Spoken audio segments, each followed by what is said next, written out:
Allez, on est reparti sur une vidéo, mais assez simpliste. C'est de dire dans les esquisses, on a plusieurs façons de faire.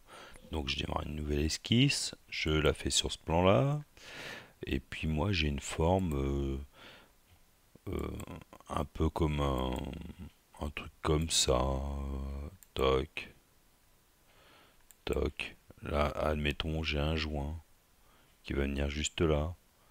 Donc ma référence va s'aligner, il va me dire tac, je suis aligné. Mon joint spi, je pourrais le mettre là par exemple. Enfin, joint spi, joint torique, toc. Après, j'arrive ici, je remonte.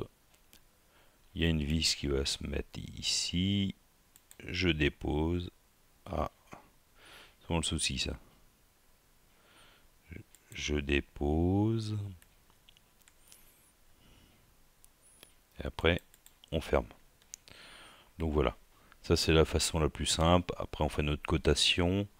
Les contraintes, ça c'est hyper important. Des contraintes d'horizontalité. Tiens, bah justement, tiens, il y a un truc qui apparaît, c'est un triangle. Parce que là, je suis au milieu de mon trait qui va d'ici à ici. Ça, les contraintes, c'est hyper important. Faut savoir les maîtriser à un moment. Donc voilà, je termine mon esquisse, je fais ça, pof.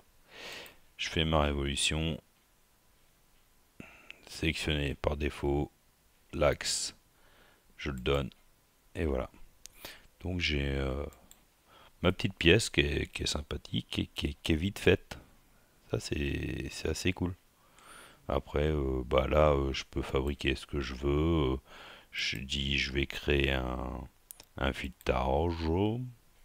Donc par défaut, normalement, enfin j'ai mis une code bâtarde, donc il va pas trop reconnaître mon ISO.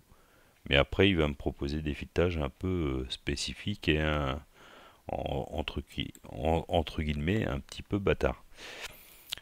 Mais c'est vrai qu'on a tendance au début, je vais recommencer un nouveau projet, c'est de faire comme ça. C'est que ben on fait des cercles.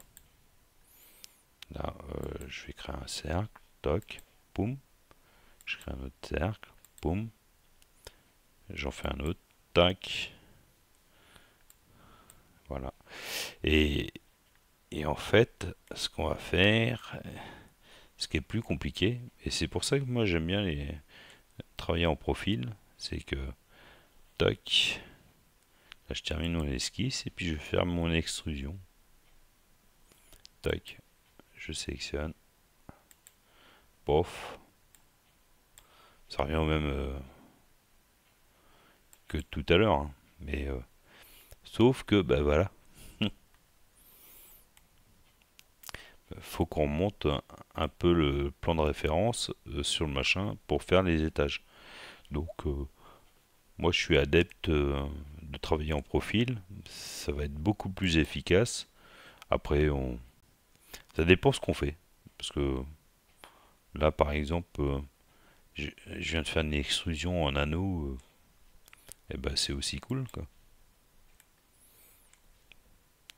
Et souvent ce qu'on oublie, c'est que dans les esquisses, elles se dégèlent et on retrouve nos esquisses. Et là, on peut les réutiliser. Tac. Là, il est en moins. Voilà. L'esquisse du début se retrouve ici.